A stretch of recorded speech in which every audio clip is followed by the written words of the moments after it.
어제는 80년 5.18 당시 전남도청 앞 집단 발포로 수많은 시민들이 숨졌던 날입니다. 그동안 널리 알려졌던 건 5.18 당시 미국이 신군부의 무력 진압을 사실상 묵인했다는 이른바 미국의 책임론이었습니다.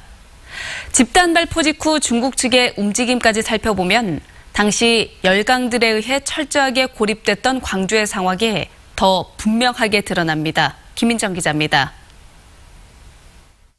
80년 5월 21일 전남도청 앞이 계엄군의 총에 맞은 광주 시민들의 피로 물든 다음 날, 미국 국무부의 아테 차관보 홀브루크는 중국 대사 차이를 국무부에 부릅니다.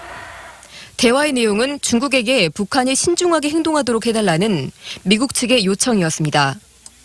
이날은 미국이 광주 상황에 대해 백악관 최고위급 정책 검토회의를 열고 전두환 신군부의 광주 유혈 진압을 지지하기로 결정한 날이기도 합니다.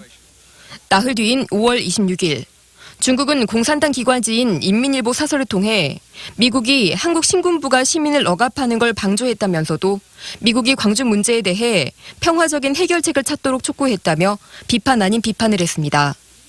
이어 28일, 일본을 방문한 중국 지도자가 북한이 지금의 혼란을 이용해 남한으로 가는 일은 없다고 밝히며 미국과의 긴밀한 협조에 정점을 찍습니다. 미국이 신군부의 유혈 진압을 지지하는 동시에 중국에도 협조 요청을 했고 중국 역시 미국의 움직임을 사실상 방관하며 북한을 단속하고 대북 영향력을 재확인하는 데만 신경 쓴 겁니다.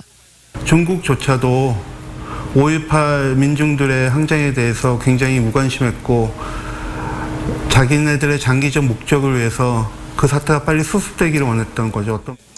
이러한 당시 열강의 상황들을 살펴보면 최근 전두환 회고록에 등장하기도 하는 북한군 침투설은 국제 역학상으로 볼 때 불가능했다는 점도 유추할 수 있습니다.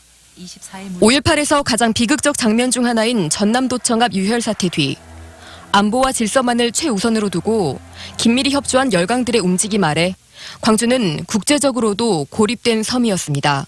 MBC 뉴스 김민정입니다.